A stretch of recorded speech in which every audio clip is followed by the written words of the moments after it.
2, let's go. Hey, what's up? Another episode of Flex Wheeler, Flex for Life. I'm gonna start that over, Greg. You have to do some editing there.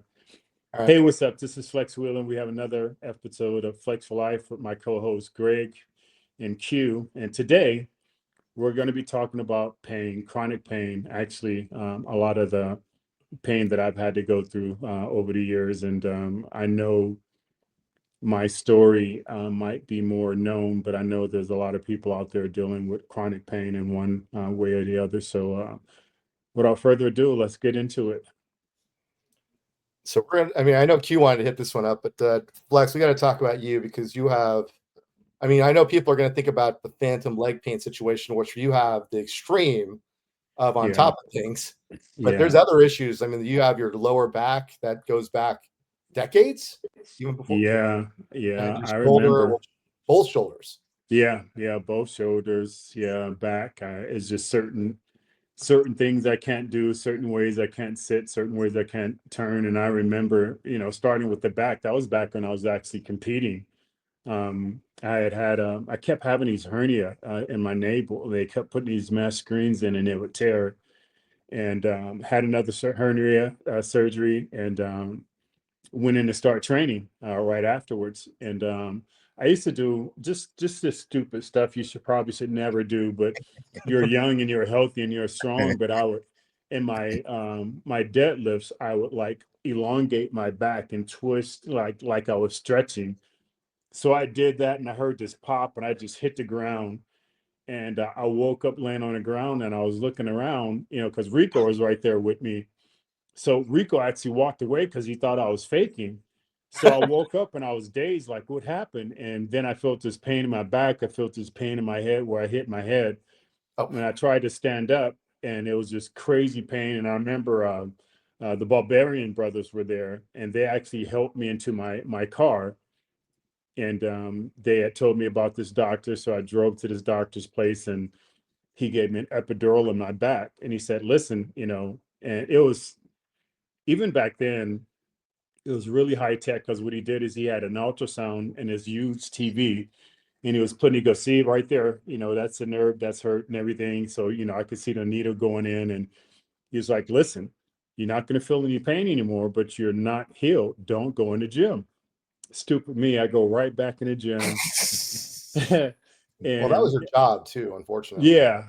Well, but still, you have to, when you have injuries, and people talk about that all the time, when you have injuries, you can't really train around it, especially if it's your back, because your back is involved in everything, but people will still go in and like do arms and no, because sometimes that'll just hinder you and you'll be out for longer. So heard another crack in my back, hit the ground again, back to the hospital, back to the same doctor. That happened 3 times. And he's like, listen, Flex, I can only give you 4 of these. They're so toxic. So don't do it again. And that time I stayed out of the gym for a couple of months. But from that point on, I could never just like bend over. If I just bend over without supporting myself, I'll hear this little crack and I'll hit the ground and I'll be in the hospital. And that's just been throughout my life. Sometimes I would go in and I would get massages. And back then I wasn't really aware of it. And I would tell them, don't rub over this area. Oh. And I remember this one doctor, he's like, no, I think it's healed and everything. And he did. And just, I could feel him as soon as he rubbed over it, I ended up back in the hospital and everything. So was the beginning of my back problem. And still now there's certain moves I can't do. Even like bend over rows. I can only do one arm at a time because I got to support myself. If I do both, and I lean forward too much, it's gonna happen. Let's be 100% honest on this one. You have to be careful loading up your suitcase in hotels. No, I do. I know. I'm serious. I do. When I pick up my suitcase, when I pick up anything, even if I'm holding one of my grandchildren, so I have to hold them in a certain way, or else I'm gonna be hurt. And it's happened certain times. I would get out of the bed and I would twist the wrong way, and I'd end up just laying in the bed for like 7 days until it goes away. So it's pretty traumatizing, but I kind of gotten used to it now. They did do another surgery a couple of years ago when they went in and they actually took out parcel of the disc that was bulging, and I still have the problem now. And so it's I don't really train heavy. There's certain movements I just don't do. There's certain things I just don't do at home, picking up things a certain way. So I just learned to live around it. I'm 60 now, so I'm not really looking to have too many more surgeries if not necessary. Well, lemons in the lemonade part, the back pain did lead to one of our best business ventures, unfortunately. So we're going to look Yeah, at things in a positive way, yeah, definitely. Yeah, I would have never which got we'll talk involved. about a little bit later when we talk about options. Yeah, definitely. But yeah, I mean, like I said, obviously the phantom leg pain, that's something that's on the extreme side. But your shoulders also, I mean, did that go back to your competing days as well? Yeah, so I mean, we learned later on, but back then, we all did behind the neck press, shoulder press. Yeah. And we would always, go up to something like 315. Chris would go heavier than that, but my max was 315. And we all did that. And later on, we found out that that's one of the worst things you can actually do for your shoulder. So I've had 4 surgeries on both shoulders, and they're both torn again now. And each time the surgeon went in, he's like, "Listen, it looked like a bomb went off." So he would attach screws and this, that, and the other, and it would rip out. So they're both horrible now. They're both torn. Are But Chris's also? huh? Are Chris's shoulders bad also now, or? Not that I know of. Oh, Yeah, not that I know of. Yeah, not that I know of. I so, mean, yeah, not that I so know of. But there's certain movements I can't do with my shoulders either. They're very weak. There's certain things that I just can't do. And, again, it's just something that I gotten used to. And, I'm not going to have any more surgeries because I think, the last time we had a surgery, he was like, there's almost nothing that I can attach it to anymore. And he went in and he goes, actually it's not torn, but it's just a whole bunch of scar tissue. So, yeah. And that sucks because shoulders are something very visible. I have great arms, but for me, I always look at the body part that's lagging, and is antagonizing because everybody has great shoulders, and I get it. In a normal world, people don't have freaking cannonball delts and everything like that. So I actually look at a lot of normal people and try to help myself to understand you're a normal person now. You're not a competitor or a bodybuilder anymore. what about That's you, Q? You dealing with anything? mental or physical? Because Today's all sometimes mental causes as much physically. So there's Even worse, it's been proven. Yeah, mental thing, even mental work is more. They've proven that is more hectic than physical work because where the mind goes, the body follows, and if the mind gives up, then everything else is going to. so there's 3 things. So when I was about 20, 21 years old, I just finished playing ball. I mean, I was in. Shit, I wish I can get in shape like that again. I probably 4 or 5% body fat, just really lean. And I was probably, it's weird. I wasn't my strongest until I was like 26, 27. I was like, it was crazy. But I was doing an internship at this steel mill, and there was a,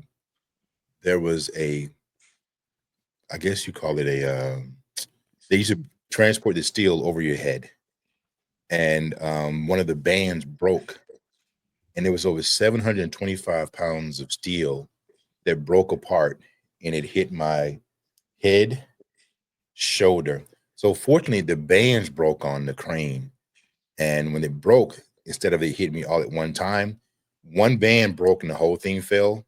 So it like the banded side hit the ground, and then the piece that broke apart hit me on my head and shoulder. And what was so crazy, it hit me on my head and shoulder, it knocked me out, but my knee and my ankle were swollen. Hmm. And one of the things the doctor said, he said, if you hadn't been in as good a physical shape you were, that it would have been a very different story. And if it had hit me side on the head. So for a while, what he did, like they have those two little indentions Yeah. in your back. Well, mine, one side of it like came out. Mm. For a while, it was like one side was bulged out. It took me a while for them, a lot of physical therapy. But every so often, I don't know what it is, and you can just feel. It's it's deep and you can't like put your finger on it, but it's just like it just come out of nowhere. And it is just the back. One thing I took to heart is when I started back working out again, Flex told me you don't need to put all that weight on the bar, trying to squat. And when I went to the gym, I would say I didn't have the best experience with the trainer. Yeah. One of the first things you try to do is put weight you in back. I'm like, squat, bro, right? I don't even feel comfortable like this with my arms anymore. I'm off balance. How about we just work on my body movement before going to that space again? But from my experience, man, it's just, and my mom dealt with it a lot. My mom would just be walking and just fall. And I remember, Flex, you talking about that same situation. And I hear seniors talking about that all the time. So I would be interested in knowing is, what are things that we can do from an exercise perspective of really working on strengthening our lower back, and particularly on the knees, lower back, and shoulders is what us seniors are always complaining about. Well, I know for what's been proven, and we didn't know it before, is your back is only as strong as your core, as your stomach. Your stomach actually controls everything. A lot of people like I have a weak back and they'll start training their back, but it's actually their stomach that controls everything. So hence me going in and having surgery on my abdomen caused my back to go out. So my abdomen was weak, and that's what we found out later on. So, and a lot of us, we have strong cores when we're younger, and that's one thing that we don't really focus on. And even myself, I don't really focus on that like I used to. So keeping just your core strength and everything like that. Your shoulders, a lot of times people do like actual movements, thinking that they're going to strengthen your shoulders, and it's actually the internal parts that get weak. You might have strong deltoids, but the internal, I forgot the name of the muscles, but the tendons are weak. So just doing movements like this, with weights before you start in here, strengthen those up. And even if you do it with 5 or 10 pounds, you'll find like there'll be like an inner burn that's going on. And that's because those axial muscles are weak. Knees, I've learned that a lot of my knee problems came from my what is the outside band on your IT band? quad? Huh? IT band? IT band. So what happens is that band gets really tight and it pulls the knee out of socket. It torques the knee and it takes it out of socket. So when you're stepping down, you're actually not level. So those are the things that I've learned a lot. And if you don't think, everybody's IT band is tight. If you don't think so, go get a foam roller, lay on your Yeah, side and roll on that thing and you'll scream. It's just crazy. But I learned later on in life also, because like when you do legs, back when we do legs, we couldn't walk. Our knees would just buckle, or we'd be in so much pain. But I learned if I rolled my legs right afterwards, it'd be like I didn't even have a leg workout. I'd still have the pump and what's everything, going but on not with the that? pain. What's that? What's going on with it? Why is that? Again, because when we train, we're training actual muscles. We're not training tendons and everything like that. So that's why a lot of you have muscle tears. It wasn't really the muscle that burst in the middle. It detached from the tendons. So we train in muscles and they're getting stronger and stronger and stronger, but we might be doing things that actually weaken the tendons and the attachments. And that's where it tears. Very seldom, and it's happened before. It happened to me. My brachialis burst right in the middle, and it went all the way up to my shoulder and ripped off. But a lot of times the muscle doesn't tear in half; it actually detaches from the bone. So, Greg, you have any input on that? Yeah, just going back to the core analogy situation, since NFL starting up tonight.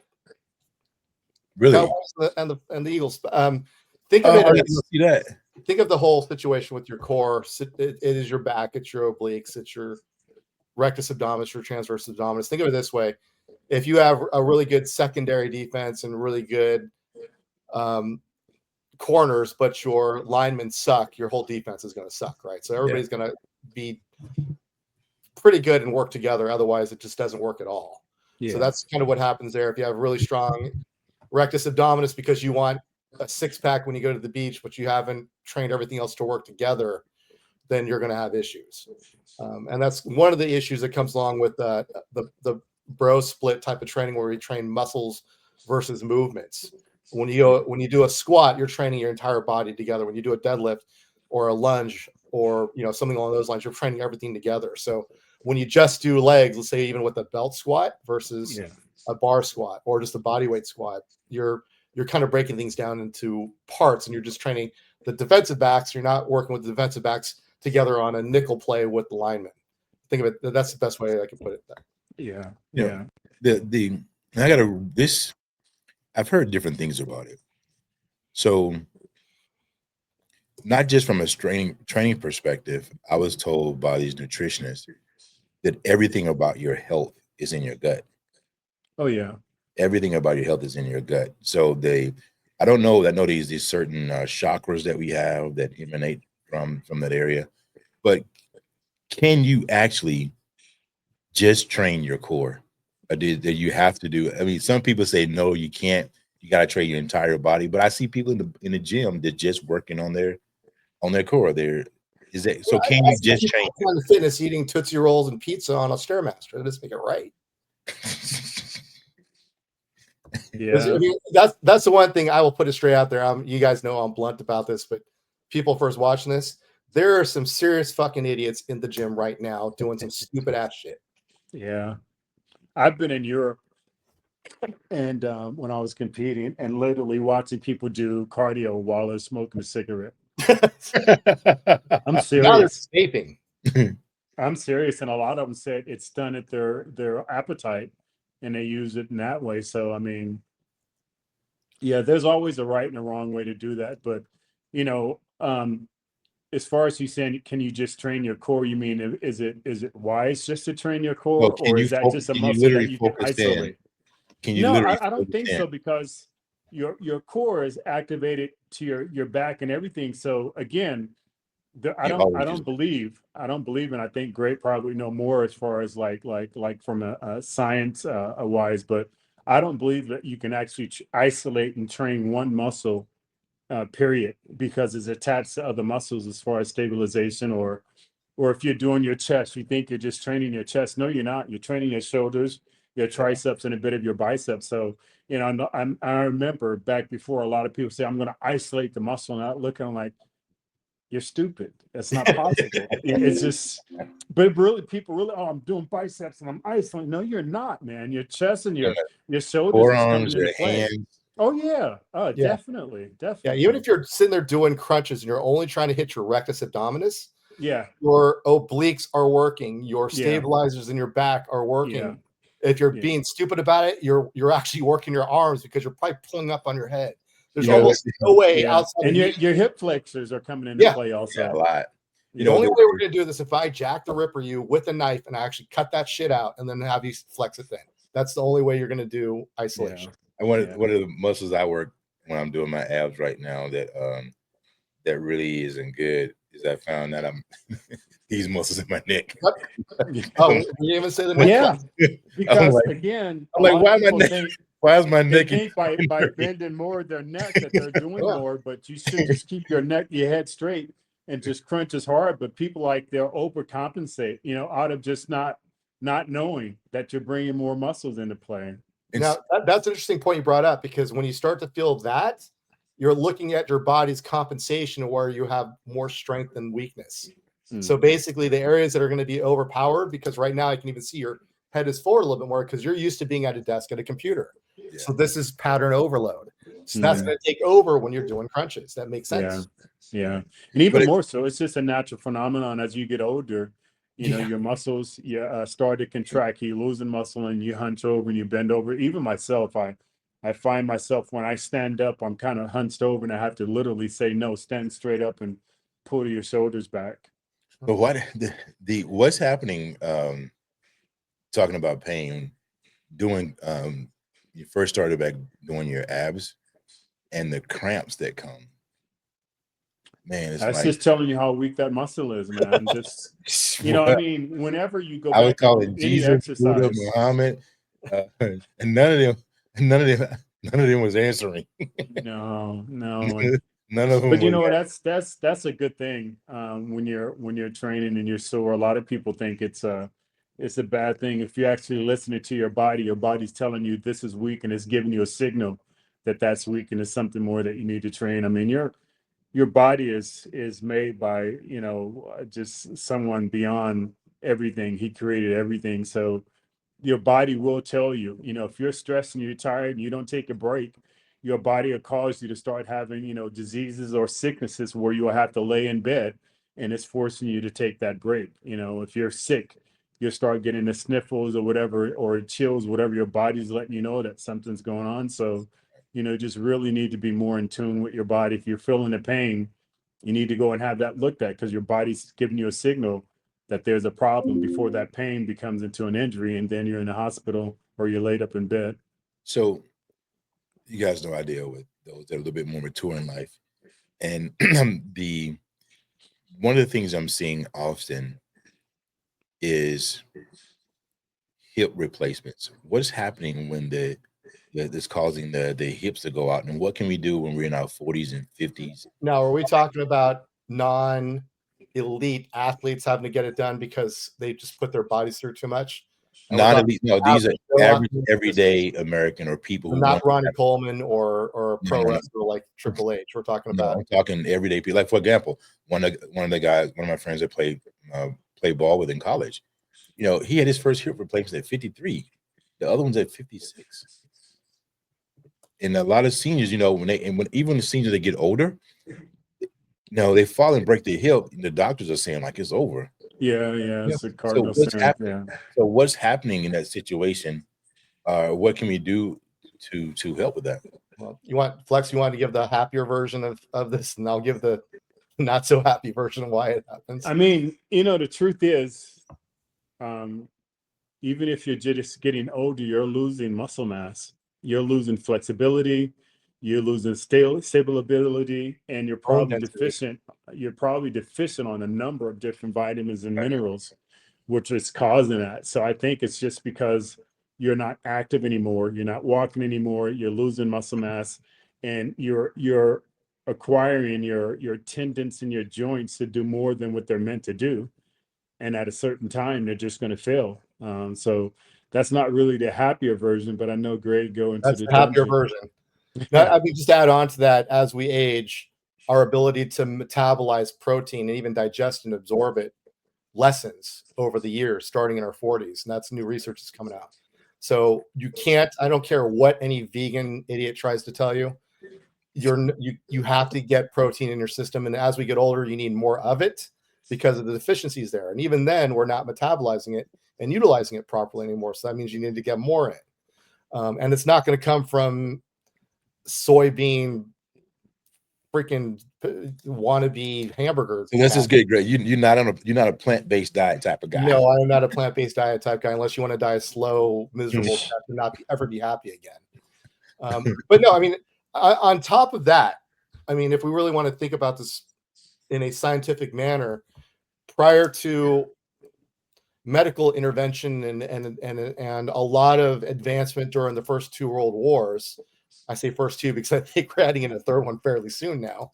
The average lifespan in the United States was 47 years. So all three of us would be past our expected lifespan right now. So we are depreciable items. I know Flex and I've had discussions about this in the past, but you know, honestly, for the species, once we get past procreation age and rearing age to be able to get our kids to the point where they can be on their own, there's really no use for us to be here in the grand scheme of biology. You know, you take out art and entertainments and buildings and all that kind of stuff, it really doesn't matter because we've only been here a couple 100,000 years, as opposed to if I see a cockroach running down the roads one day, that species has been here for millions of years. So at that point where it's like, you know, I don't care, you take a 50-year-old car built in 1972, I don't care how well you treat it, how much upkeep you do, that car is not going to run today like it did back in 1972. And that's unfortunately what's happened. So we're always on our legs, we're walking around. It's a ball and socket joint. It's got synovial fluid in there. It's got a little bit of padding, but over time, especially if we're not taking care of ourselves, it's going to degrade, and that's what's happening. So everything I'm reading and seeing is just says point blank that if you want to have a reasonable chance to have a healthy, um, above average life after say 65, it is imperative that you become very, very intentional about your diet and very, very intentional about rest and very, very intentional about movement. I'd say And also stress, control your stress. yeah, and stress. I mean, and Frex said this a few weeks ago. He said you have to understand there's a difference in between working out and exercise. And now he's looking to exercise. Yeah. Working out is a different. You want to elaborate about that difference between exercise and working out? Yeah, so working out was like when I was in my prime. I was going in the gym. I was actually crushing it. I was using tons of weight, tons of sets. My mind frame was different. I was actually trying to improve and increase muscle. Now I'm just trying to exercise to be able to keep my flexibility, to be able to keep my range of motion, and to be able to just keep slow down the decline of degenerated muscle. So there's a vast, even mental mind frame of that. And even more so, you just have to understand, and I think all athletes, even if you're just at a collegiate or college level, but definitely if you're at a high professional level, it's once you retire, one of the hardest things to understand is you can't do the things that you did before. The mind might be thinking you can, but the body isn't able. And that's one of the greatest problems that I've had is just trying to, even now, I just was talking about it. I literally will watch people who just like normally live and look at their bodies to understand that's me now, because I come from a world where it's abnormal people. Everybody's in shape. Everybody has a low amount of body fat. Everybody has a great amount of muscle mass. That's a very small percentage of the world, but that's over half my life. And even now, when I go into the gym, that's the type of people I see and I'm around. And I have to constantly say, hey, you're not that guy anymore. Don't worry about that. But even that, the amount of the body weight, the muscle mass being in those spaces seem like over time that has just as a negative impact Oh, yeah, definitely. on your Yeah. organs as a person that is, not in that situation. But I still don't know what. I understand what you said about, the body aging, but what can we do for those who have those situations with their hips, and help prevent or minimize the breaking your heel? That seems so harsh to me. I mean, that seems like just like something major. I mean, but a simple fall. So is it? Because the muscles, because the bones are so frail, is malnutrition, is wear and tear. And, it's a natural phenomenon. But like I said, one of the things that you can prevent or slow that down from happening is start moving again, start doing some type of exercise, try to build up your flexibility, getting your flexibility back. So if you just don't do nothing at all, just getting up and walking around the block will be a Yeah. lot for you. If you're actually used to moving around, but then you have to actually do more movement and actually stretching. I mean, a lot of these things I haven't put into play, but I know I need to start stretching again. I can just feel how tight my body is. And those are just things that happen over time because we're not young like we used to. We don't do the things that we did when we were young. We're not as active in those things. So that's the way you slow that down. And then also just being on top of your nutrition, your vitamins and minerals, those are the major factors that you start getting deficient in when that starts to happen now. Yeah, because of science and technology now, there's a lot of things that you can do. There's a lot of medications and things that you can actually take, and we can discuss that later on about the company that we're involved in and some of the things that you can take to help that. But on a very minimum stage, start exercising, start moving, start working on your flexibility, and make sure that your vitamins and minerals are intact. So you're I'm the single guy here. And do you think that people that are married have a better opportunity to do a better job with that? I don't know. I'm sure there's a statistic out there, but I don't. You in all statistics, it doesn't Because women, a involve lot of times, everyone. because a lot of Huh? times women are the one that's on the man's case about, take your vitamins, eat this, go to the doctor. You shouldn't. I mean, normally a lot of times the women is more supportive um, in that space. I just know because everything shows and statistically that men who are married live longer. Again, in that statistic, they didn't check all men. So there's a certain Yeah, percentage of people that you check. I've seen tons of videos of unhappy men who were married or just stayed married because of their families, because they just knew they wanted to be a provider. So I really don't know. But I think in a happy, normal stage, yeah, definitely being married, having a companion, having somebody that you can do certain things with, having a person who you can lean on and they can lean on you, definitely in the perfect world, I feel that, being married is the ultimate thing.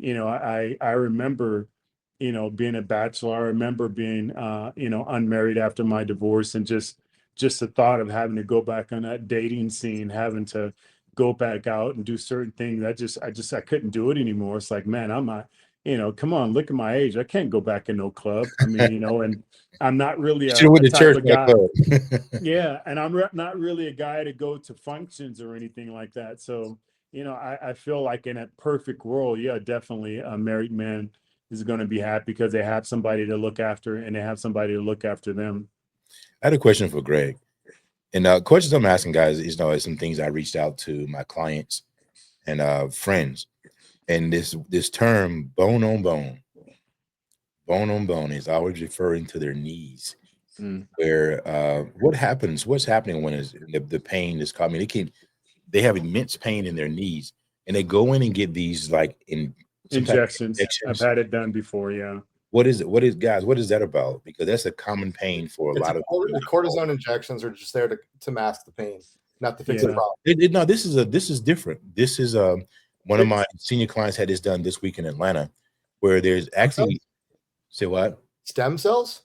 No, I think what you're talking about, because I've had it done too, is there's actually Type of not really an oil, but there's some type of fluid that goes in and it Yeah. can handle tonnage of pressure, and you Yeah. go in and you inject it to your knees. Yeah, I had that done too, quite a Oh, time. I mean, I was, I think the percentage that goes from 1 to 5, and 5 is the worst. That's bone on bone, and I was at a 5 on both of my knees, and I had a lot of that stuff done. But again, I think Greg is going to, adhere yeah, to that. I But know. I'm trying to remember the name of the therapy, right? The I know modality. for a fact that I've had clients and I have friends Well, who had it done, and then for some of them, the last 6 months to a year, yeah, that's yeah, it's worth that's it's the worth thing. So paying. what what were those things they used to give you for flat tires where it's like got like a foam in it? Fix-a-flat. And you shoot it in there? yeah, yeah. That's about as is it fixing the tire?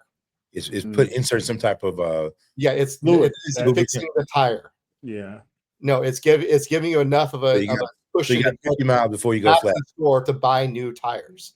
We Yeah. cannot buy new knees. Well, actually, nowadays we can't actually. Hmm. But no, it's what this really comes down to, and I hate to put it this way because it's going to come off as nihilistic to your clients. It's like my dad said, you could take a loan out for everything except for retirement. So basically, it's too late. They got to the point where we can do things to Replace make things to stop it from getting worse Worse. or to slow down the aging process and stop it from getting more bad. We cannot reverse this process short of major surgeries.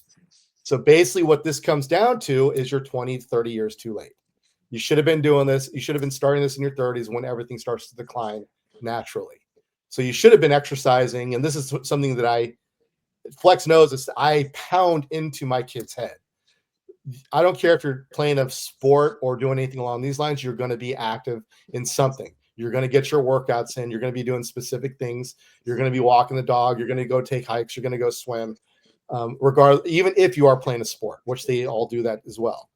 But if you don't set this precedent early on, like I had an IRA when I turned 16, my dad made me start, my brothers and I start to put money, birthday money, Christmas money. We had to put a percentage into savings every single year. Yep. And I was just building a habit from now because that's something that has been building up now for 40 years, right? So I've been preparing for retirement since I was a teenager before I could drive. Yep. Same thing with health and wellness and your body. There was another study that came out recently that they saw that stress, emotional stress increases cortisol levels, and increased cortisol levels increases aging by 1.5 years per year. So basically, you can age yourself 15 years extra over a 10-year period of time with stress alone. If you handle those things properly and you control it, you can actually slow down the aging process a little bit because you've controlled cortisol. Now, in this case, if you're doing proper workouts and eating properly, I'm not saying be a monk and only eat, baked chicken and brown rice and vegetables for your entire life. But if you're eating a moderately controlled diet for a sustained period of time, I would venture to guess you're not going to have these same problems in your 40s and 50s and 60s. Short of, if you're like a powerlifting champion or a professional bodybuilder, there's some things that Flex did and I did in sports that it was our trade-off, right? We might not have known at the time, but if you're a running back in the NFL, you are going to have some major issues later in life. There's no ifs, ands, or buts around it if you had a career. Right. Yeah, there's a bill you're So going you to have don't to gotta be pay. And an I've NFL always said that, college or high school. huh? I said you don't have to be an NFL player. You can be still from college, Yeah, high school definitely. injuries even. Yeah, but there's a trade-off. Every professional who's out there trying to be the best in the world, there's going to be a bill that you have to pay later on in life. Like Greg said, I always use that analogy. Running backs, man, they're going to have knee, neck, and back problems. Linebackers, because it's a contact sport. You go into MMA, those guys have major problems, brain traumatic and muscle tears and stuff like that. So, people always say, man, I wish I, had achieved what you did, or they wish they could be Michael Jordan or whatever. But even basketball players, you see, they have a lot of lower back and knee problems that they go into. So there is a major trade-off, and there's no way of getting out of life without paying that bill. A lot of people like my dad, it might be later on in life. He didn't start having health problems until he got into his 70s. He had never been in a hospital other than just having birth. But later on in life, he started having to have different difficulty. And he's just a college and professional athlete, and played actually semi-professional baseball up into his 70s. So he has just like over 20 rings that he's won in baseball. But you have some people who kind of bend that rule and they're healthier longer.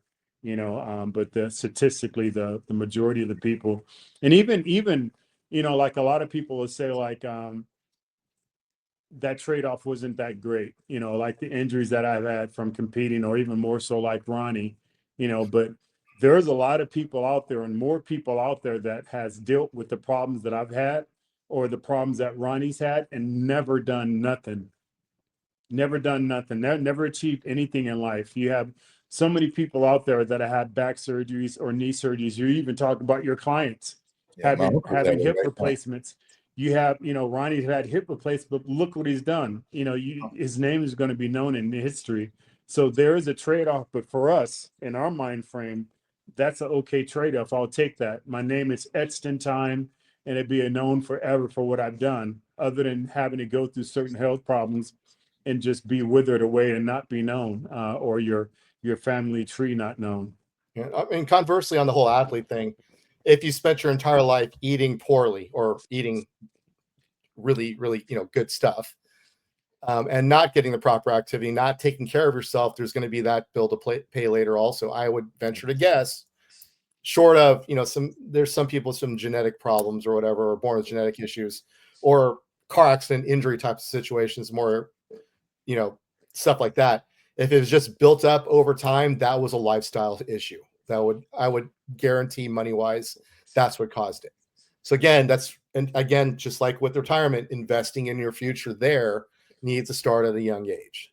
See, so That's you one did thing something. that none of us do. So We're young. We think we can handle it. Our body can go through it. Well, I think actually at the same time, though, I think this current generation is intrigued me a little bit, because I think because of social media, most likely, I think they're looking at the health and wellness side of things a little bit sooner in life because of peer pressure. Yeah, First sure, off, because sure. If they have mentally, they have the, you know, I don't mean any disrespect to the, you know, the younger generation. You know, we all had our generational challenges that our parents said the same thing about us. But the mental health issues that they're dealing with, and the just general toughness, you know, there's just a general toughness that's a little different um, about individuals just a little bit younger. And a part of it is because they didn't have to experience some of the things. I mean, even the beat downs I used to get. Yeah, yeah, They didn't have to experience. If you know, they didn't have to experience those things. I mean, you did yeah. great, Greg, with your girls on the health side, because you know financially, I made a decision, and this is all about pain. You know, I made a decision that I'm already putting money away for my grandkids. My daughter is 17. My daughter has Roth IRA. She already has her life insurance. She already has been paying her Social Security. She already getting the salary. She's already on my credit cards, all those kind of things. And I talked to my daughter about my grandkids. I mean, I talked to her. But the thing that I didn't do a good job with, um, because this is messed up. It wasn't intentional, but because she's a girl, I didn't put that same level of pressure for exercise. Mm. I wish I did more around that. I did have her engage in sports, and that's a difficulty. Flex and I talked for about a hour yesterday. You know, we was on an emotional roller coaster that just about life and some experiences that we've had, particularly with our girls. And I wonder, even for myself, would my daughter have responded differently in some of these situations if she was more athletic? And then the fact was she was pretty fast. I mean, she was very agile, but I didn't push the same fitness level. Fitness there, and sometimes some things I struggle with because I know I'm like my daughter is not going to experience that. But guess what? I messed up. I should have let my daughter experience those things. Yeah, yeah. And I think, yeah, that muscle, it yeah. builds that muscle to deal with those things. So I'm now in a spot where, you know, I'm trying not to be an overprotective father to protect her against the pain, but I did harm. No, no, it's normally more noted with mothers, what they call it a mother hen, not letting them, touch or fall or break. But it is true, sadly, but it is true. Children who go through hard times, trauma, whatever, they're more fit for life later on in life. I agree with you. There's just a different level of respect in our generation because, hey, if we mouthed off, we got popped in a beak or we got a whooping. So there was a certain level of respect that we had back then that just is void in kids now. Kids think that, not a all of them. parent, I'll say not all of them. not all of them, but a very high percentage of it. And like Greg was saying, yeah, a lot of the kids now are into exercising, but it isn't more for their health. It's a visual thing. Everything is so visual now. You have Instagram, you have everybody, looking like they're working out. So when you see that, it puts pressure on you to try to look better. So, but I think a lot of the kids are actually in their training and eating healthy, but it's not for longevity. It's just it's a fad now, that's going on. And but I do agree. I've said this all the time. I think every generation of people is a weaker generation than before. I can't say it right, but there's a poem about this guy. Supposedly he was Yeah, very poor, that he worked really hard, and his kid drove a Mercedes, and his kid was going to drive a Lamborghini, and the next generation was going to be poor again. Because when you work really hard and you set your children up, you're preventing them from having to go through hard times. And a lot of times those hard times is what makes them a person. It's kind of like what Randy Couture was talking about when we are talking about that, man. That's one of the best things that can happen to you, because you learn how to deal with life. And a lot of kids now don't know how to deal with life and life's pressure because we had it easier for them. I think about that with my kids all the time. I don't think they ever been into a fight. I think Darius was called the N-word once when he was a kid, and it just crushed him. But I grew up around that, so I had kind of a thicker skin. But not all kids, but a majority of the kids out there like that. Well, so before we get too deep into this, I want to try to get back on topic about That's pain. pain, man. That's It's hey. actually- Flex, I'm I gonna pull up feel a video the from greatest pain there is. your 2000s. Well, we'll go into physical pain. Flex, I wanted to talk about bring up video from your 2017. Was it what we called it? Was it a comeback or just a one-off? No, it was more a statement. I was just trying to make a statement for people who just had been through surgeries, who've been through hard times. If I can go through getting back in shape and standing on the greatest stage in my sport, then why can't you just get out of bed and kind of push? So it was more motivation. It was And more you were how old motivation. in 2017? Geez, what, I'm 60 now, so what? 50, 49, So early 50s. Yeah, I feel like 49. like late 50s. Yeah, 40, 47, 48. All right, so we're I'm sorry, 50, 57, 58. okay, so we're 2017. So 17 is 10 years. So you're 52. about 49, 50, 50. yeah, 52. yeah. So just to put it in perspective, this was Flex got an invite or a waiver to compete in the 2017 Olympia in the classic Yeah. physique division. And this is in Stan's garage, I believe. You're doing Yeah. This is in Stan's garage. is that One of Stan there or who is that? That's not Stan. No, that's actually a friend of his that's power lifter that lives out of Ohio. All right, and you were doing a belt squat here. He's actually, I think he's actually the person who invented that actual belt squat. Okay. And just going into that, I mean, you're doing legs right there, obviously. Yeah. You were already starting to experience pain from. I'm gonna give my opinion, the botched surgery from the idiot Stanford doctor. Not naming names, so you can't sue me. But how are you dealing with the pain in that situation? Because I know, I mean, we'll go into some things that I like to go over when people are dealing with pain or injuries. But how did you just get through it? Yeah, it just, I had dealt with various different pains for so long. I think it's the same reason why I still go now. I don't have the ability to like feel sorry for myself or fully be aware of what I'm going through. Because if I did, I think it would be too much and it would just crush me. So, I even remember like training with Stan's wife, who was incredible back then. We were training together and I would do a set and I would just be exhausted. I could barely breathe. As soon as it's ready, I'd go back and do my next set. And then after a workout, she's like, "How do you do that?" And I'm like, "What?" She goes, how do you just push through that?" And I'm like, I can't even look at it at the level you are because the weight of it would be too much for me. But doing this belt squat, like I said, because of my back, it was the only way that I Yeah. could do squats because I couldn't put pressure that would compress my spine again. So this belt spot, and this is me trying it out for the first time, was Oh, I know. amazing. Yeah. Yeah, but your leg, though, you were feeling pain in your lower leg. Oh yeah. My right side of my lower leg had been bothering me already for a long time. Can you show that again, Greg? Yeah. And unfortunately, I got this shorter video version of this, but yeah.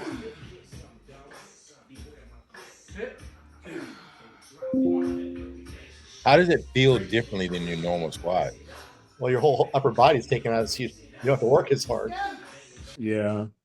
Yeah, it's different. Like Greg said, normally when you do squats, your entire body comes into play. Yeah. Your shoulders, your abductors, your back, your spine, your legs, everything. So in doing a belt squat, as you can see, the belt is around my waist.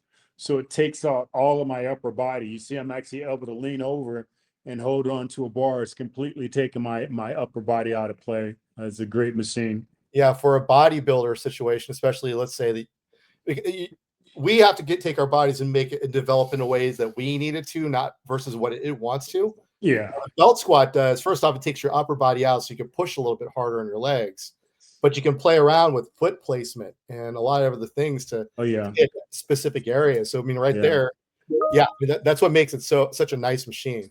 Yeah. Unfortunately, gyms really abuse those things and break them down half the time.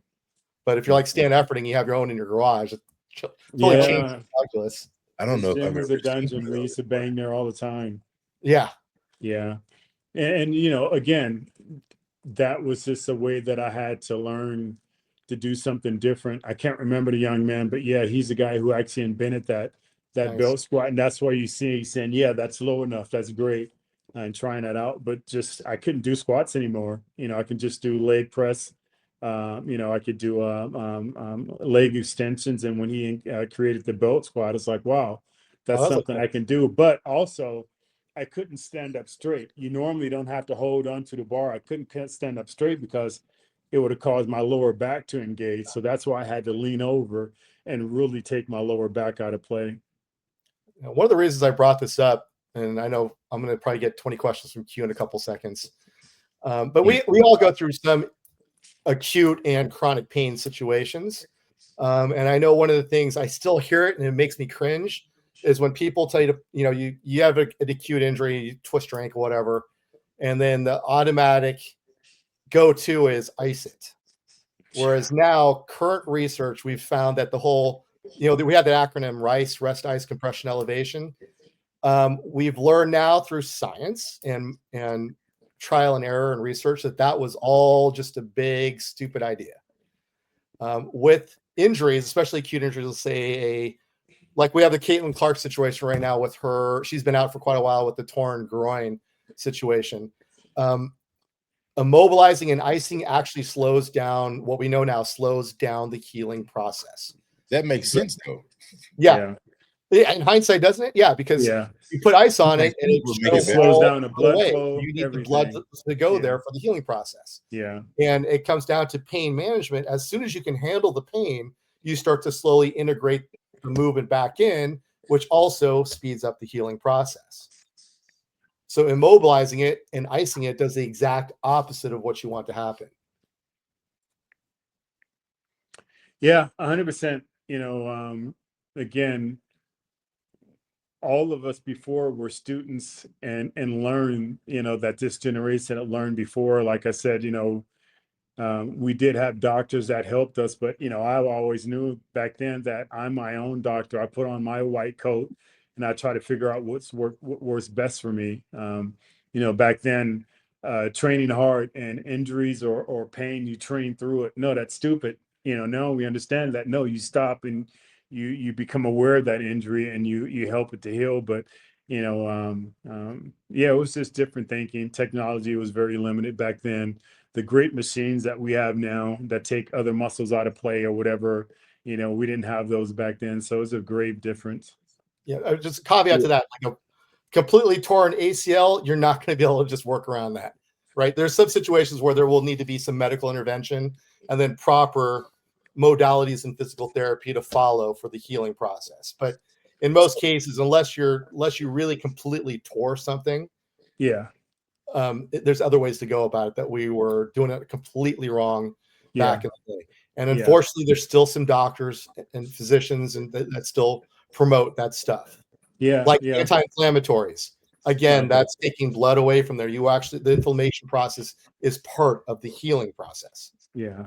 No, I mean, and just, I know we were going to get into it, but just, my leg problem, it started so many years before. I remember back in I think it was like 2017 when I was on my way to Japan, and I could only take a number of steps before I could identify to it as acid buildup in the muscle. Like when you get acid buildup, it just burns and, you just have to stop. So it would be like that. I went to doctors and they would give me anti-inflammation.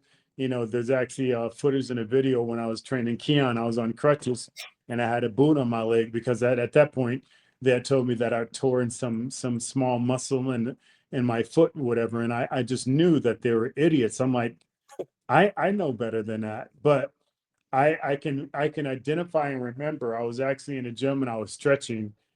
Back then I could still kick and I always stretch and did, my stretching and stuff. And I was actually doing my hurdle stance and I leaned over towards my bent leg and I just felt this loud pop in my groin area and under my knee. And I got up and I couldn't walk. And from that point on, I just started limping.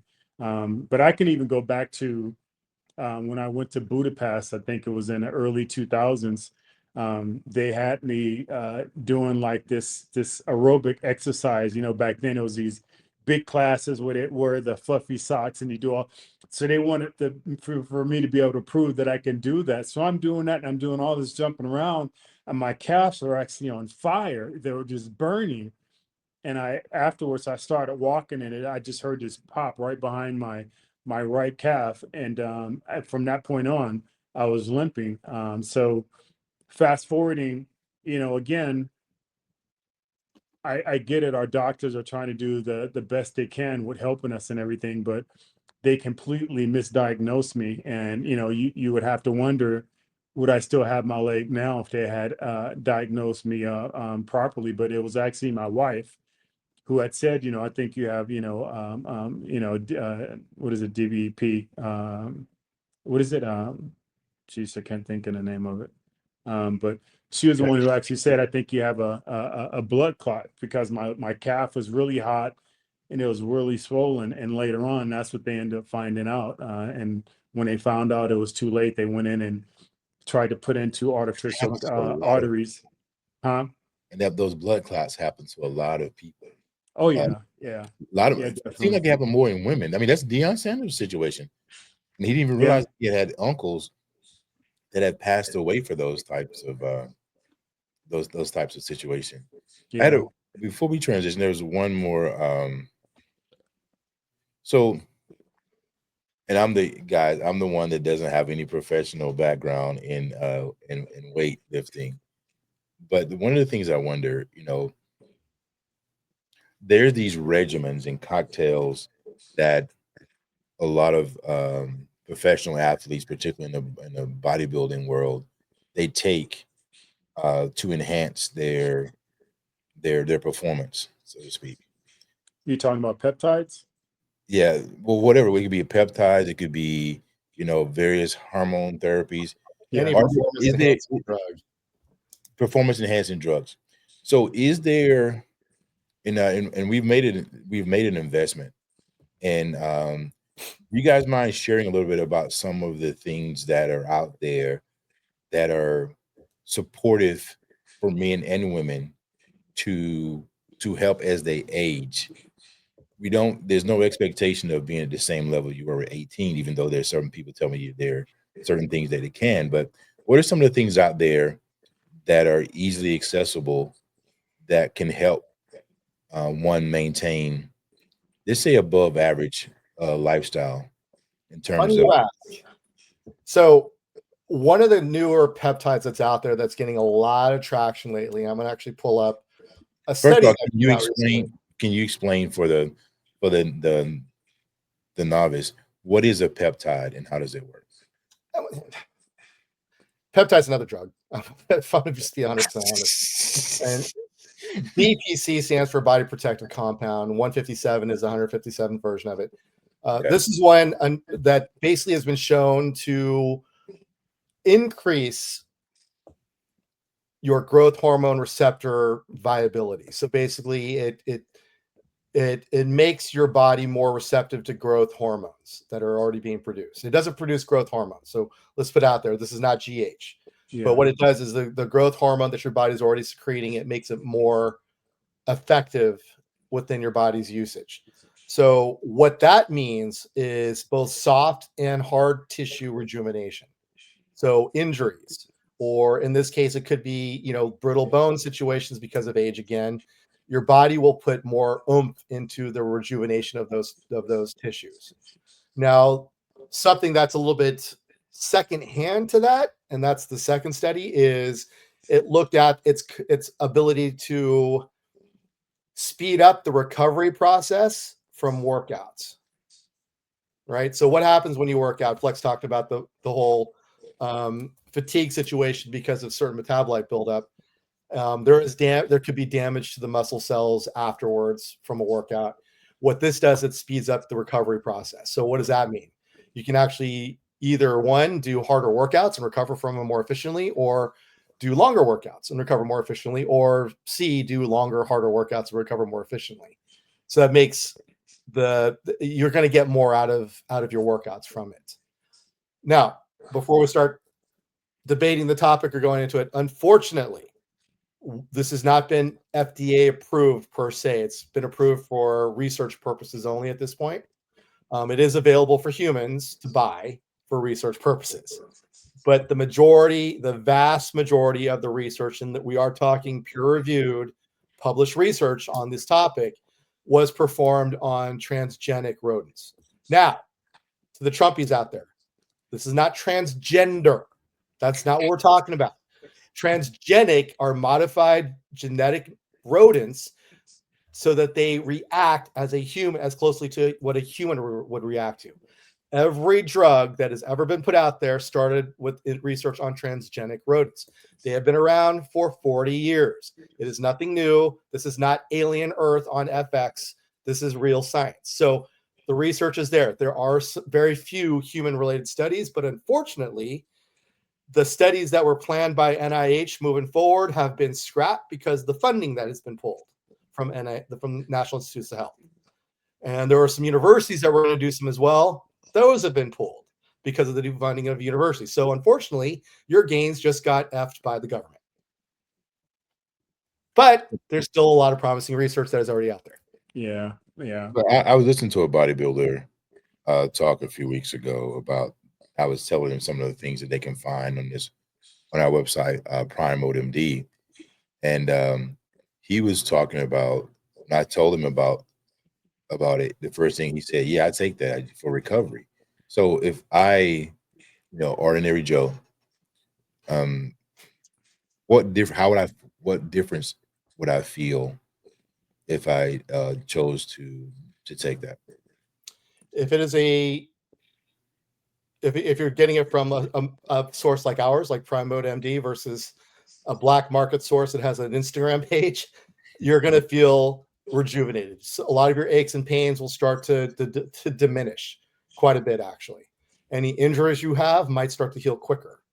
Your recovery from your workouts, you're not going to wake up I don't know. I mean, after that first workout with Flex, I don't know if you woke up the next morning a little bit sore and achy. Woke up, sit down and rest, go get something to eat, and you have to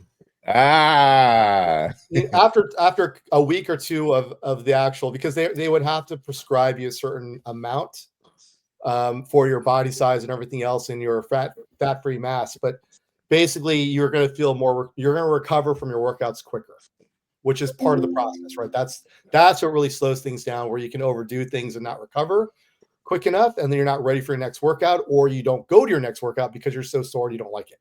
Yeah. And that's all workouts of any type. Yep. Yeah. Yeah.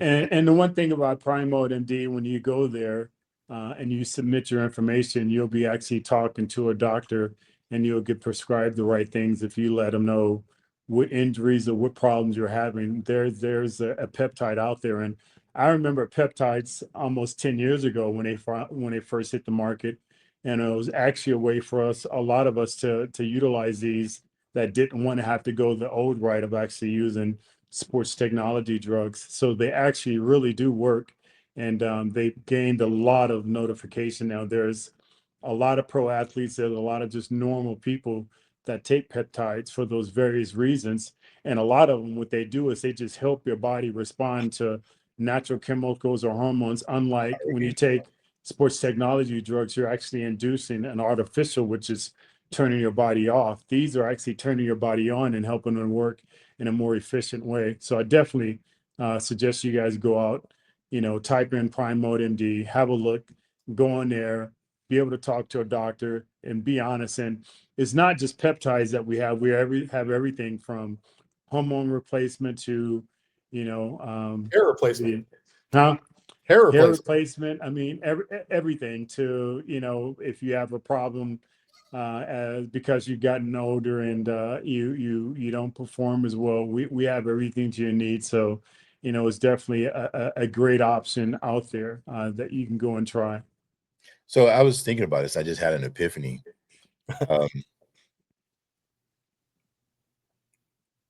Would one rather take these type of support medications, or would you rather take high blood pressure medication, or would you rather take medication for diabetes? For I was thinking, and particularly in the minority communities. Now I've mentioned this to you guys before. A lot of the drugs, the drugs, they don't take in consideration a large um, variety of people in the different genetics from different cultures. No. Most all most of your average is white men and Japanese men who actually participate in a lot of the trials. So many people say, well, I don't want to participate in the trial. I don't want to do these type of things. But yet you're going to take the medication that was developed from the trial, but you didn't participate. So they don't have your genetic makeup. How crazy is that? And that's when I really became interested, in the research and learning more about these things that support my well-being by enhancing the things that are already being produced within my body versus allowing myself to get to a space where I'm taking something that's foreign to my body. And the reason I said it because these type of medications that support the other medications, they are, and this really stuck with me. They do not heal. No. Yeah. Well, Repeat first that. off, we're not trying to They do counterbalance or not heal. counteract any medical Yeah. advice from your Yeah. physician. Yeah. But they But do not heal. yeah, but we all know none of these medications actually heal. There are band-aid, and a lot of them have such tremendous side effects that are actually more deadlier than the reason why you're taking these medications. And it's just a known fact. I reached out to Our physicians. medications in the pharmacies out there aren't trying to get us healthy. They're not. They're actually putting us on medications where we'll never have to come off, and the side effects are actually worse. And anybody who's It taken works. medications knows that. The thing about I was talking to these physicians, and I love. At one point I had a mindset that the doctors don't know what they're doing, but he said, "Well, we are practicing." He said it jokingly, but they only can operate based upon the input, right? But the reality is, he told me, he said, "Look, there are things we want to recommend, but now you could lose your job as a physician if Yeah. you're recommending, exercises or alternative medication, but like vitamins and certain, things they Yeah. believe that can do better. They have to prescribe for legal reasons. They have Yeah. to prescribe No. because Yeah. if they make recommendation for something else and you go do that and you don't get better, then you're not going to turn around and sue them for that. Yeah. So Just to go back to my old analogy, if you've been taking care of yourself, if you've been exercising, staying active, and eating predominantly healthy from an early age, this is not something barring some serious genetic situations, this is not something you're going to have to worry about in your 40s, 50s, or 60s. But Yeah. unfortunately, at this point, you've put off saving for retirement, so you're going to have to deal with the consequences. Now, in that respect, though, if you've done the right things for all these years, there are some things you can't change either. It's going to be the fact that you don't metabolize protein like you used to. So there's muscle protein synthesis is not going to be what it used to be either, which means muscle loss. You're not going to be producing estrogen or testosterone the way you used to. So this is where the whole hormone therapy and peptide therapy comes into play in my mind. Yeah. So I want to So- challenge Greg. He's done a lot of things well. I want to challenge him to change their mindset when it comes to our audience. You know why? Because according to research, 73.6% in the people in the United States are overweight. Oh, So technically, that if you had did this, Yeah, it's too late. it's too late. So Yes. what we're talking to, we're talking to people that is, 73.6% of U.S. adults age 20 and older are overweight or obese between. The study was done in 2017 to 2020. Yeah. And of those, 41.9% of them are considered to be, morbidly obese. right. Now, so what I would say is, just taking on that topic alone, if we were to put them on a well-structured progressive exercise program along with a individualized structured nutrition program, they're already behind the 8 ball because of what naturally occurs with age. That's where the hormone therapy and peptide therapy will help out. And we might need to put a GLP-1 in there for the beginning to help with the appetite situation. Now, theoretically, if we take care of all that and make them healthier in general, there might not, now again, I'm not going to make guarantees, but there might not be as much of a need, or there could be a weaning off of statins and everything else at that time. So I'm going to be the test dummy for some of these things, because I'm in the age group. I mean, I'm fortunate. I don't have, I don't have any medical issues that I know of. But I do know that since I've been taking some of the vitamins I'm taking, that I do feel better, particularly when it comes to, and I don't even know which one is doing it. I just know I have a different level of energy, a different level of focus, whether it's the ashwagandha, whether it's the multivitamin that Greg say is horrible, or whether it is the omega-3s, if it's the Before it was the waste. magnesium, or the magnesium. I don't know what it is, but something about those six or seven um, vitamins I'm taking, I can't honestly say there is a difference. And when I don't take them, there's a difference. So I'm looking forward to, once I finish these, is getting, and we have a show on it where Greg and Flex gonna lead me down a road of a different set of vitamins to take, help me understand what's going on, because Greg was explaining to me that there was like some of them are water soluble or not, and that's why my urine is a certain color and all that kind of stuff. I'm just doing good. I'm finally in a regimen of taking them like I'm supposed to. So Yeah. Well, you're at a place right like now. you're at a place like we said. If you've never done anything, the very minimum is going to have tremendous effects to you. And I'm going to second that. With Prime Mode MD, a lot of these peptides that we're talking about, I'm actually going to start using them. I'm going to start posting about them, the benefits that I have from them, the actual amounts and stuff that I'm taking. Oh my and God, do it's like Christmas for me. Yeah, so I'm actually going to video that and kind of help people to understand the benefits that it actually has. So you guys stay tuned for that, and then we can see the changes that I go through, and the blood work and stuff that I have that actually changes and the benefits of it. But like I said, I've known peptides for like the last 10 years. I'm very happy to be a part of Prime Mode MD. And I'm going to be a student, and not only that, but I'm going to put myself out there. So again, I thank you guys all for joining us with another episode of Flex for Life with my co-hosts Greg and Quentin. I appreciate you guys. Thank you very much. Until next time.